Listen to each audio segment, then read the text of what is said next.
pizza. Stop. Hello, hello, hello, hello, hello, hello. Oh my goodness. This has been quite a weekend. How is everyone doing? Of course, we're talking about the book. It's right here. How is everyone so far, though?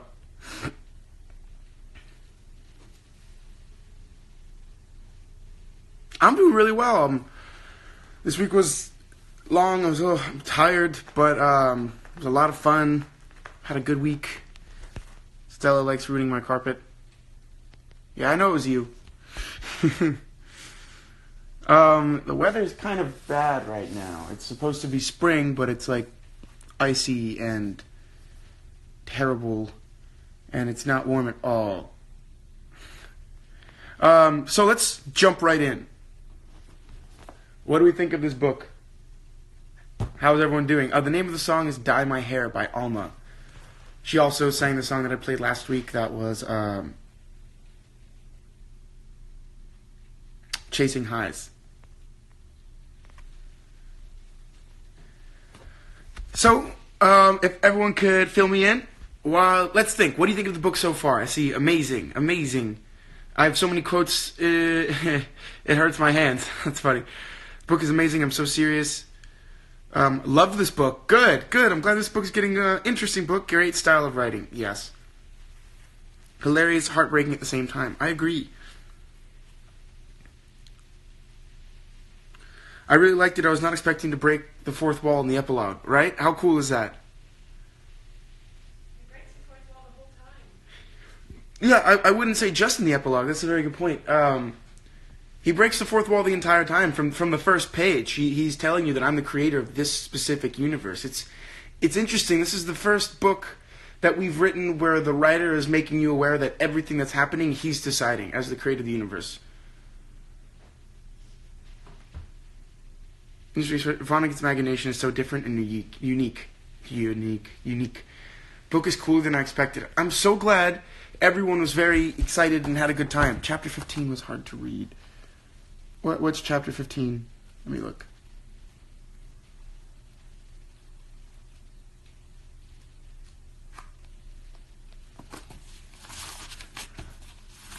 Okay, so what's the next one? The book felt the same way as playing The Sims did as a kid. I love that analogy. That is awesome.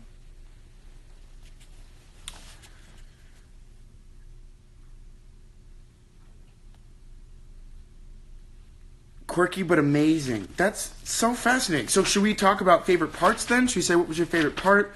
What did you find most interesting? Was it the style of writing? Was it a specific chapter? Was it the ideas that Vonnegut either expressed through himself, the creator, Trout, his creation, or Dwayne Hoover, the person that went crazy? Like, what I like how Vonnegut writes about America as a civilization which died out long ago and is addressing an audience who knows nothing of it. Exactly. The way he writes about his characters is so interesting. He really wants you to understand that the characters are robots and they do whatever he wants them to. But also, he was also making interesting references to our creator and this illusion, or I wouldn't say illusion, maybe I would, but of free will and what we mean by that, and how we will say that this creator has instilled in us this understanding of free will, but at the same time we limit ourselves in so many ways. And we've built the world that we live in with all its rules and differences. It's really cool. The way he depicts society, fascinating. I like that he gave spoilers throughout the book that led to the epilogue. Yes, I agree. I love how at the end he went to apologize to his own character. I get putting your characters to hell, but that moment was special. He apologized for everything he did that he didn't have to. I think that's another thing. I think, to me, it seems like in the universe of the book, you will get that from your creator. You will get that, hey, Kilgore, I'm sorry I did terrible. You had a terrible life, but I'm going to make up for it, and you're chill now. Imagine that, because I think, remember there's that one scene where he talks about the rattlesnake with the venom, and he's like, it's interesting about our creator that he created this weapon, essentially, this animal weapon. He's commenting on that juxtaposition, that comparison, that like back and forth, you can say, I think. What do you guys think about that? Chapter 23 is my favorite. I love the repeated and so on, kind of calling it so it goes. Yes, that's a theme. I'm not a theme, but he does that a lot. his other books also. I would challenge you guys to read God Bless You, Mr. Rosewater now that we've seen Elliot Rosewater in multiple books. It'd be cool to do that. Yeah, I'd have a Breakfast of Champions right now. And he picked at facets that we wouldn't pay attention to, and he put them out of context of like American propaganda. He put them in words that he was like, well, when people are saying this, isn't it strange that they're saying this? They're trying to get you to say this. It's incredible. Jordan! Everyone say hi to Jordan Morello.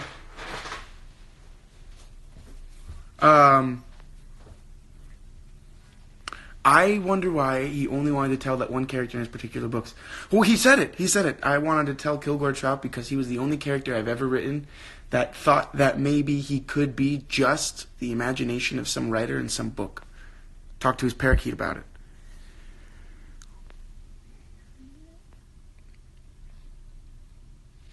Oh, I mean, I don't know why he cried at the end. I'd have to read it like 5 more times, but there's so much depth. He met the creator. The creator apologized for the life that Trout had become accustomed to. The idea that he was never meant to do anything and that his books would never achieve anything, that he just felt the need to keep giving. And then he was like validated through all of that, and then it was taken away. All of the answers, all of the questions Kilgore had always wanted to ask were gone right there because he was only the creation that was limited to what this man wanted to create. The creator. He couldn't see outside of what the creator wanted. Right? Or did he actually have that, have the ability to do that, and that's what the creator was telling him? I got behind the comments. I'm going to skip forward.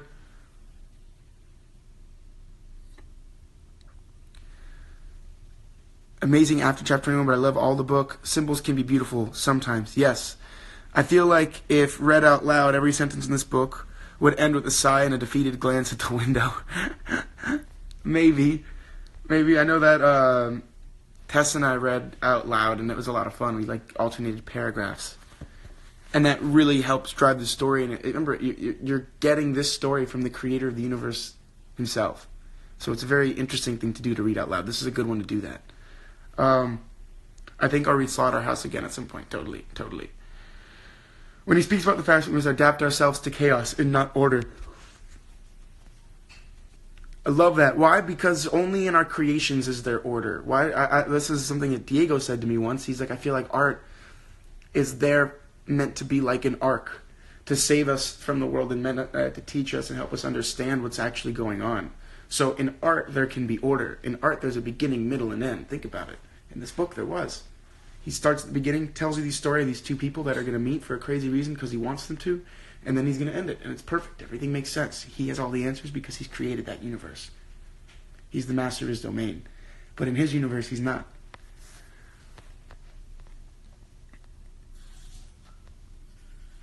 Fascism was a very popular political philosophy that made the nation or race to which philosopher belonged, demanded an autocratic, centralized government commanded by a dictator.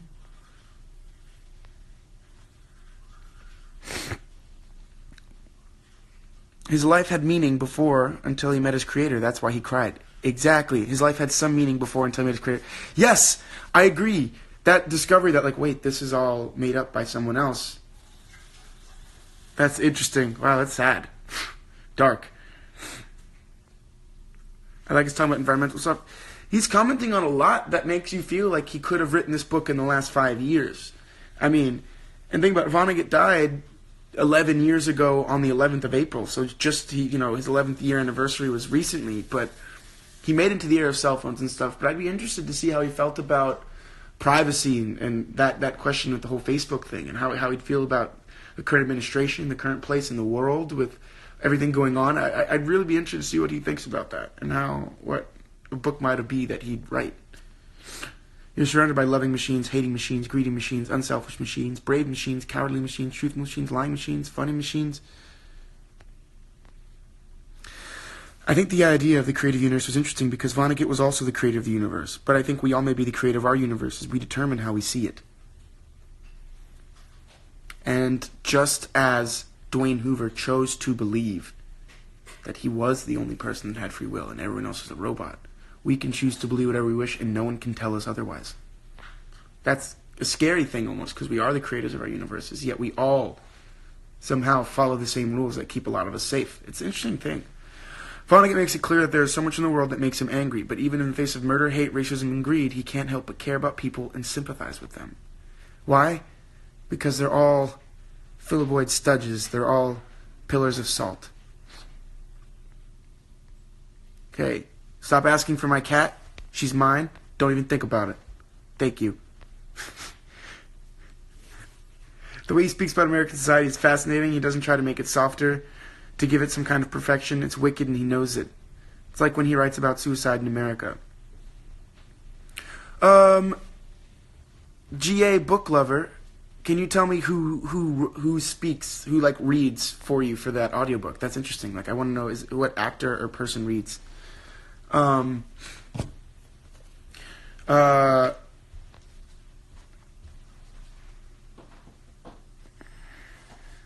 This book was a sad slice of metafiction that still manages to find a sense of humor about what an awful nightmare it is to exist in this world. This world that he has mentioned was already dying before you got here, this world that you had no choice to come to, and this world that you feel as though sometimes everyone's a robot and sometimes you feel like you're the creator of the universe.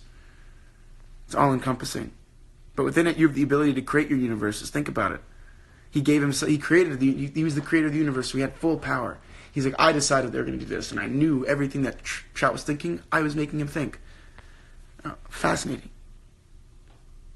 I think Tessa loved this book. Yes, very much enjoyed it. What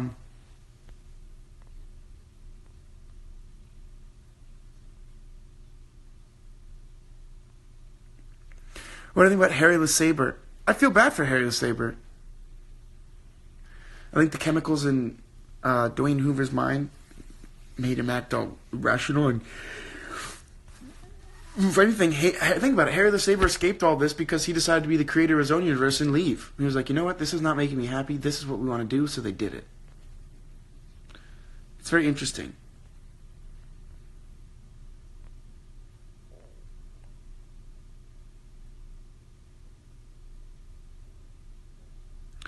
I don't understand why Dwayne went crazy. One book cannot do that, right? He's a lot of things on his mind. I think that's another comment Vonnegut might be making, is the power of a book. A book can do that. And I think that's something that he might be saying. To me, I think it does. I think it makes perfect sense that he felt something that was so clear and true with these weird chemicals that it made him think 100%. He's like, wow. I am the only person in the world with free will. Everyone else is just a robot designed to interact with me and create this environment in which I am currently living.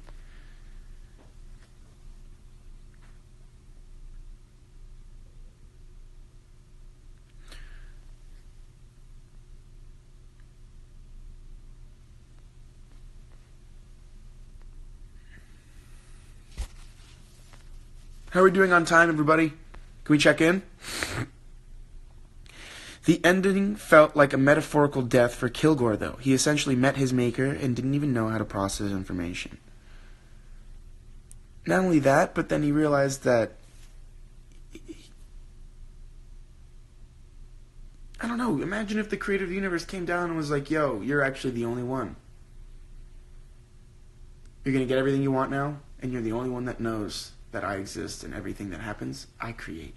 How did novels change after that idea as well? Harry is one of my favorite, but I really love the way that Dwayne's character changed throughout the story. The book is so deep, meaning it's amazing. Thank you. I think it's cool too.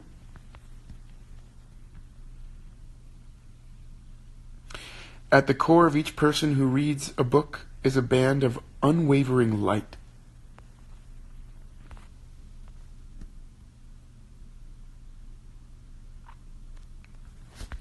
Well, this was a very interesting book for that. The writer, Vonnegut, is very clear with us, and he's very open with us, and he talks about his life as too. I think, was it Dwayne Hoover's mother that committed suicide? He tells us about how his mother committed suicide when he was young. Vonnegut had a very difficult life as well. If you ever want to look it up, it's interesting. He had a very interesting life. And I think that's cool that he puts piece of himself for him to relate to in his universes.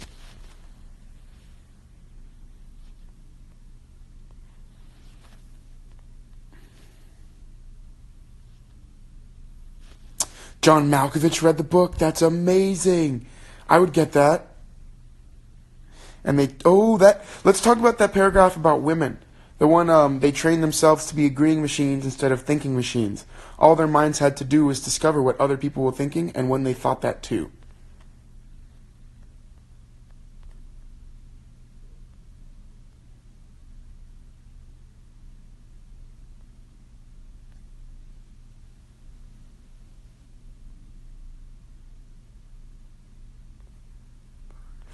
Sorry guys, I'm catching up on comments.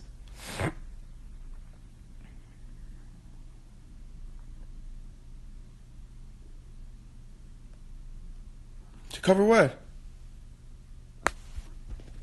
Oh, was the mic covered again? Harry was the favorite character and I was glad he got away. I don't know if he's my favorite character. I feel like he wasn't in enough. I really felt for him because he was just trying to do his best.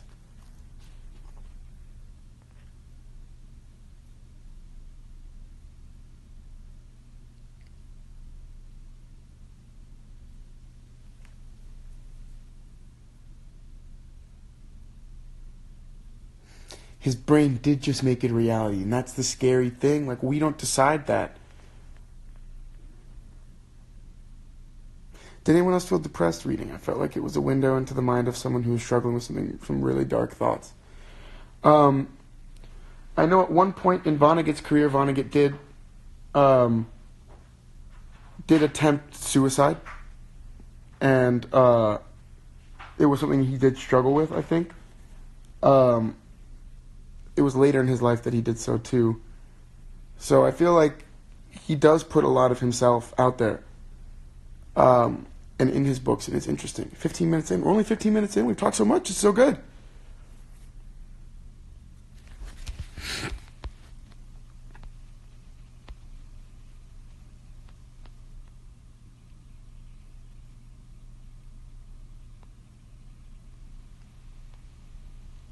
The name of the book is Breakfast of Champions, guys. Breakfast of Champions.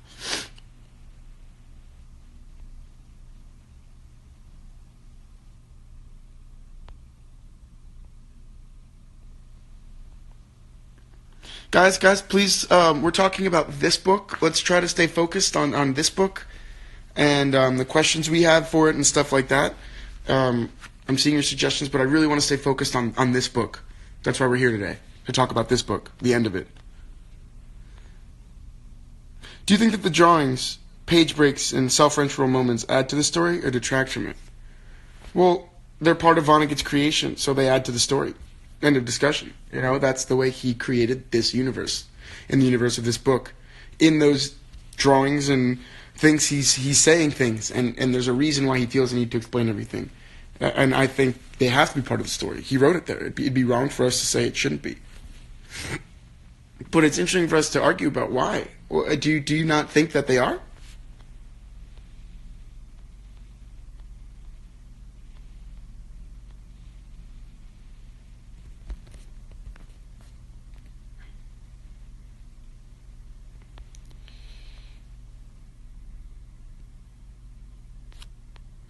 Okay, I ran behind in comments, so I just skipped to the front.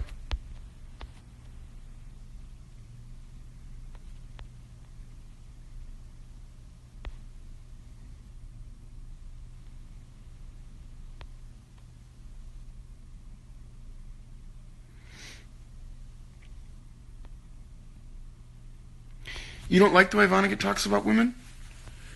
I think it's very interesting the way he speaks of women. I think he speaks very highly of them in some regard, and is always trying to ironically draw out things. Like when he talks about how Patty Keene had become this agreeing machine, he's commenting on the role and the status of women in society, and he even says it in his books.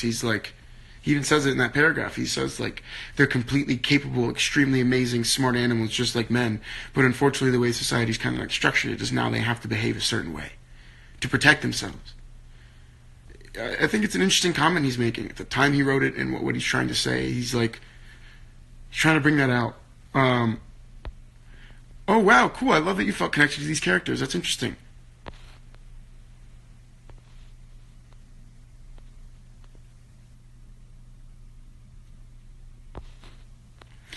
I like the idea that our actions can affect people that we don't even think it would. Our actions can change people's lives, like the butterfly effect. That's exactly what he's saying, though. Remember, he commented about how something crazy was happening in one end of the world, and people had no idea that it was going to affect this, but it did.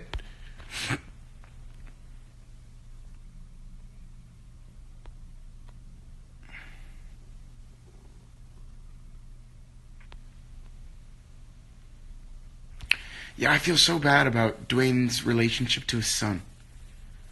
That was very interesting. I felt bad for Dwayne, everyone in Dwayne's life.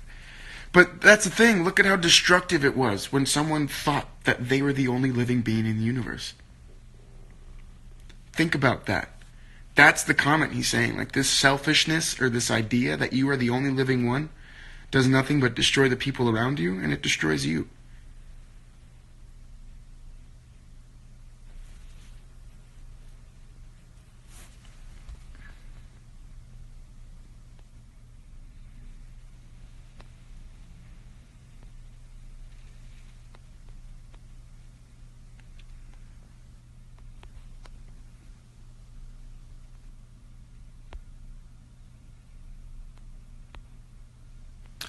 I don't know if his universe was bleak. I think his universe was really truthful and honest.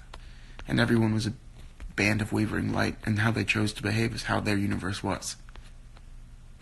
But it is a much darker view, I think. I would agree with you there that it has a very,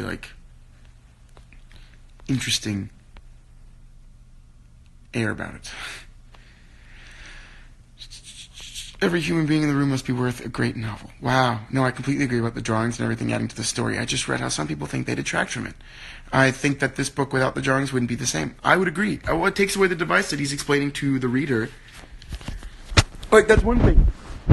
Does he think the reader is someone in his universe? Why does he feel the need to explain certain things? To the reader. Why? I love that. Goodbye, Blue Monday.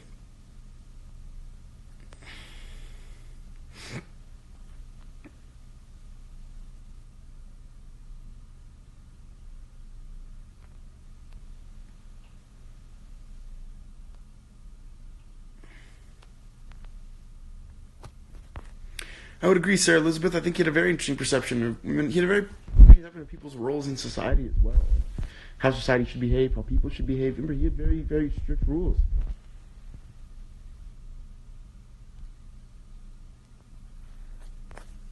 Alright, oh my god, I fell so far behind. I just jumped up to the front again, guys. I'm sorry if I missed a bunch of your comments.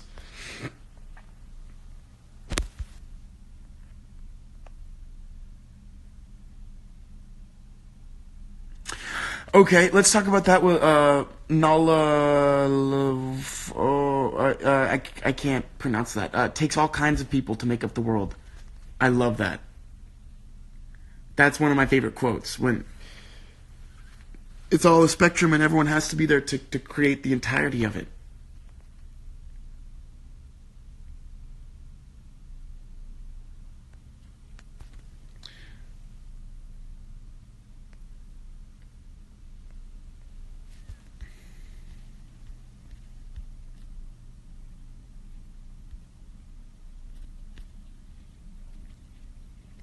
And if we are all in wavering light, we can choose to see ourselves as that, to be individuals, not to follow along as though we are programmed.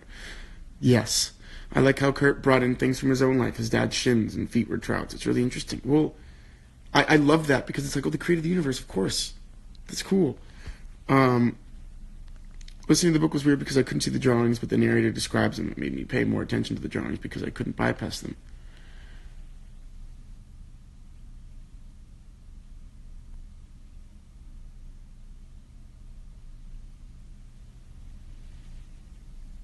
I don't know if there was a question I would ask Vonnegut about this book.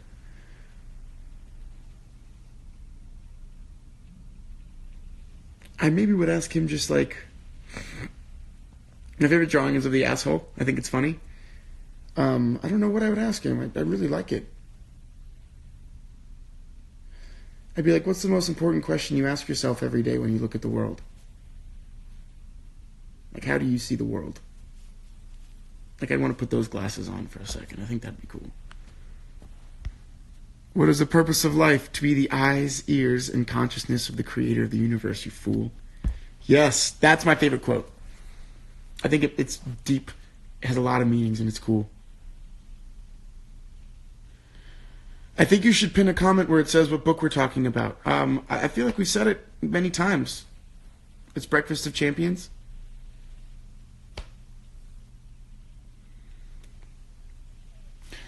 Also, the way he draws you in and then immediately breaks the fourth wall and has you thinking about themes rather than becoming too engaged like Brechtian theater.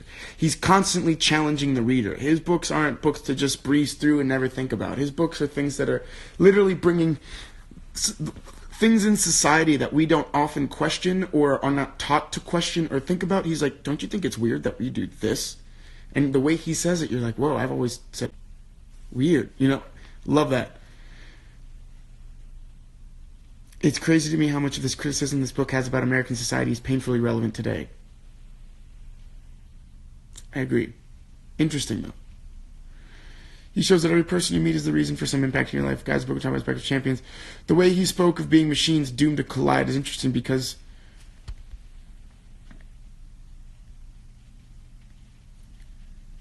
fan of collision where we want to collide, crash meet other people maybe because it makes us feel more human. I like how Vonnegut is honest about everything.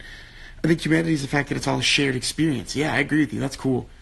Checked himself in the character of the story. Love that.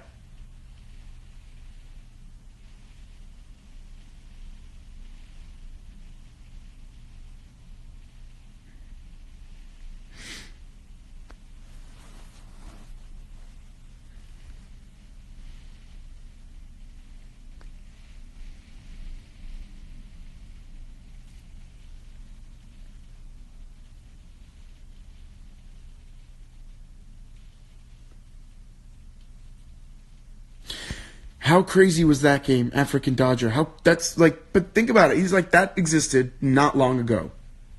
Not long enough that we can't be like, that's gross. Like, people participated in that are still alive. Just crazy. It's just like the world has changed. He's literally, I don't know. I love this book. I'm glad I read it again. I'm glad we read it. And this has been really cool.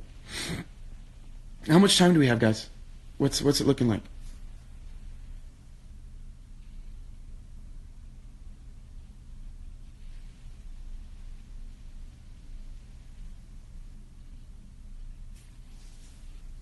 Now, when I'm explaining Vonnegut's point of view, that's my point of view based on what I think Vonnegut's saying because of what we've seen in his other writing and how he describes things and what he's always been doing, commenting on society and commenting on things and bringing things up. And he's a humanist. He believes in people. He's a tremendous belief in people, and that fuels a lot of his viewpoints and a lot of his beliefs. Think about it. He, as an American veteran of World War II, he openly does not celebrate Veterans Day because he feels it glorifies war in a way.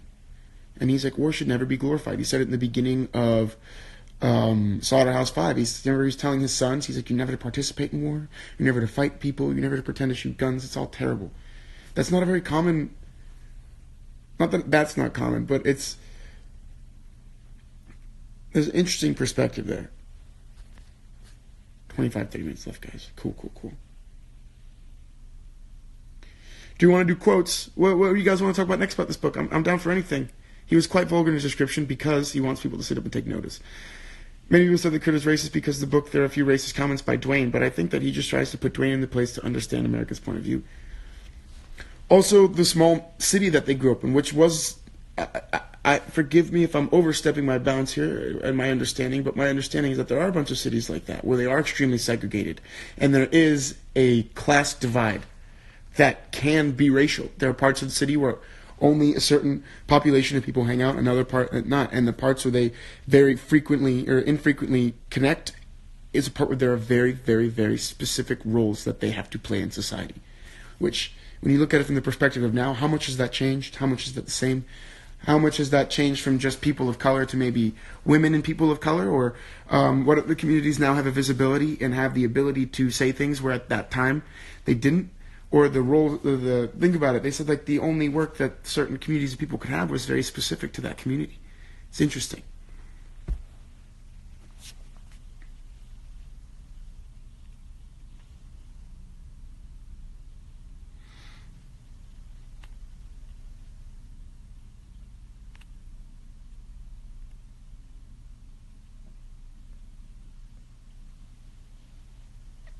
The book was published in 73, I believe. Let me look at that real quick.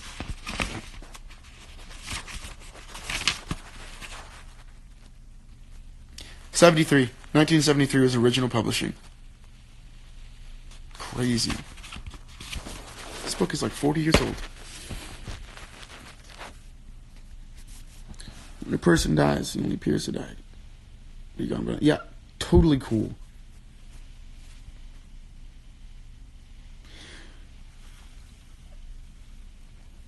But it's also, it leaves out the room for interpretation to be like, oh, cool, I wonder what that picture looks like.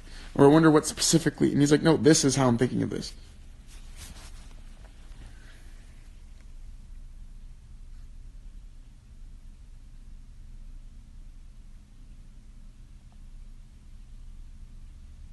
Yo, I'm really glad that everyone's enjoying this book. I'm glad that we've had this really cool discussion.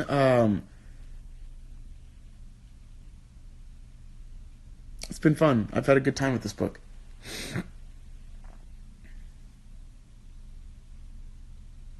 It's exhausting having to reason all the time in a universe which wasn't meant to be reasonable.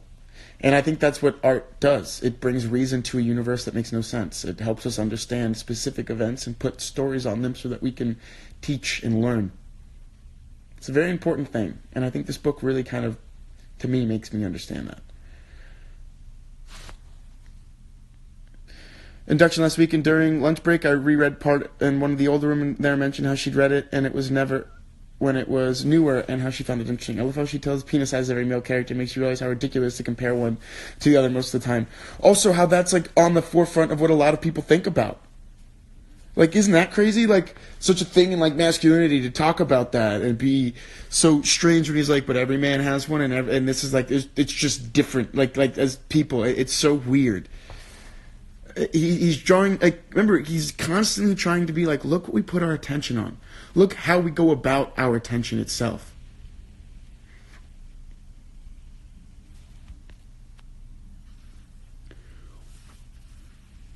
It's hilarious, and it's awesome, and it's funny the way he's doing it. He's like calling out how weird everyone is. He's like, isn't it weird that we do this? We all do it. I'm really happy that everyone's enjoying the books. I'm really happy that everyone's like, this has been really cool. And I was wrong before. I think I said 9th book, 10th book. We're on the 9th book. The 10th book is the next book, which is exciting. You didn't care about the penis size. It was annoying.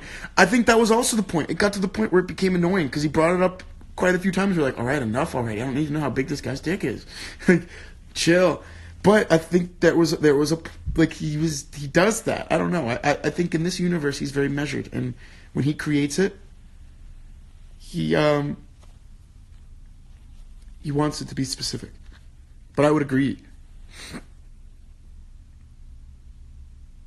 And wasn't it funny? It went from one paragraph to the next where it was like it ended, and then it was like, and by the way, this guy has this size dick and this guy has this size dick. The average size dick is this, but people worried about this, so most people did this. And he's like, it's as if we're from another planet, and he's trying to help us understand what's happening down here.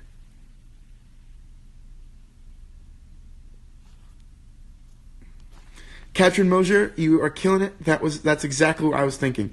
Maybe Kurt Vonnegut explained things to draw a line between his universe and us, so we can have our free will and think about the topics he writes about. He never talks about our role as the reader into this universe. He knows he's letting us in. He knows we have whatever we want, so he's going to be specific in how he explains things, but at the end of the day, it's his universe that he's creating, and we're only looking at it through like a window. It's cool.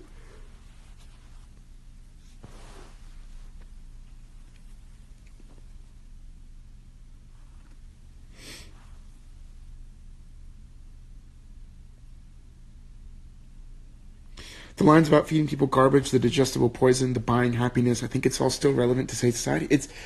I wonder how relevant it is in just society. Maybe not just today's. How often are people worried about this? I wonder if he saw himself as Kilgore. Kilgore often wrote about another species trying to save the humans, but the humans never listen. They're inconvenienced by the truth. I think he definitely sees himself in part as a Kilgore trout. I mean, who else besides the sun would have their father's legs and feet? And he is a science fiction writer, and he does feel like he can, look at the future in a way. And I think remember, he talks about the role of science fiction writers, and that's another thing that happens in God Bless You, Mr. Rosewater. So you guys really liked this book. I would suggest diving in that one after. It's really cool.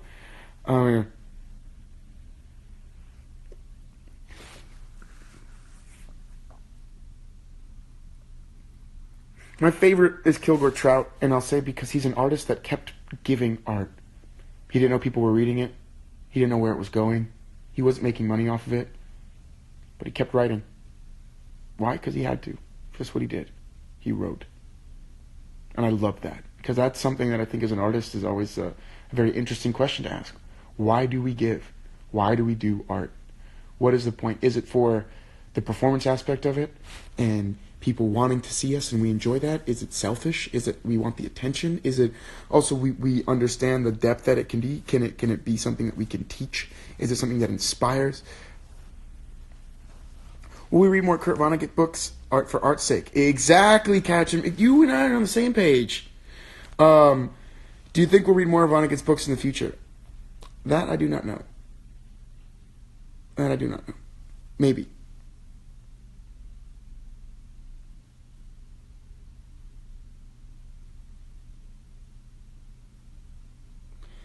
I still think Kilgore is the craziest and everybody else in the book. You know what? I don't think it's a bad thing, but I would agree with you. He's got an interesting way of seeing things.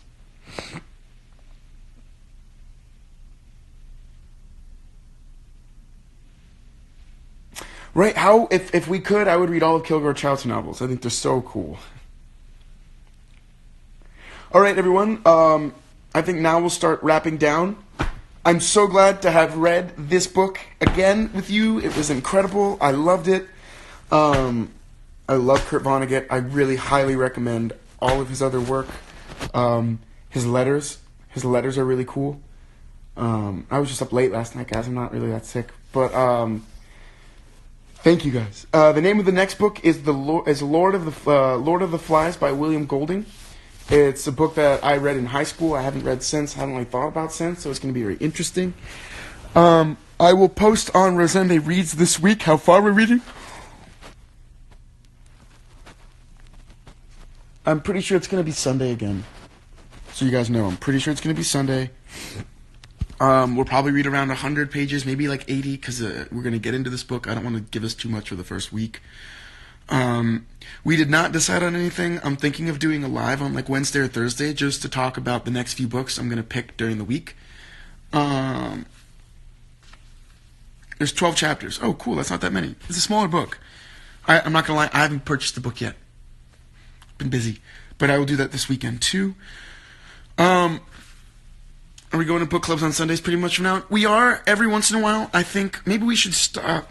I think so. They just work better for me Sundays. We will do Saturdays occasionally so that we're not always like leaving out our Australian friends. But Sundays seem to work. They tend to work better for me, guys. So I think that's what we're going to be doing. Recommending books, I'd say anything Kurt Vonnegut right now. That's the mindset I'm in. Cat's Cradle's fantastic. Bluebeard's one of his first. That's pretty interesting. AC3 photography, Ace photography. I use the Sony A7S II, and then a lot of that's either shot on a 24 to 70 millimeter or a 55 millimeter lens, a Zeiss 55 or a G 24 to 70. And remember, Elliot Rosewater talks about Kilgore Trout too. All of his universes are semi-connected. So if you really want to read more about Kilgore and maybe hear more of his novels, you'll get a couple from Elliot. Happy 18th birthday! That's super cool. It has been absolutely awesome talking to everyone. Thank you so much for joining. Thank you for reading 9 books, guys. I'm so proud of us. This has been an incredible accomplishment. Next week, I will see you guys for Lord of the Flies. We will talk this week to talk about how much to read and what we're doing, what's our plan. Thank you, guys. I'm going to let you guys go. Have a great weekend. Have fun. Have a great week. Remember, keep questioning, keep being curious, keep being a positive force of change in your world. And try to look at the world as Kilgore Trout this week. Ask questions. Make things sound ridiculous. Don't call it a car. Call it a gasoline guzzling alien that You know what I mean? Like I think it'd be fun. It's fun to do stuff like that. I will see you guys next week. We will talk soon. Thank you so much for an amazing conversation. This was one of my favorite books, and I'm glad you guys enjoyed it. Goodbye, guys. Until next time.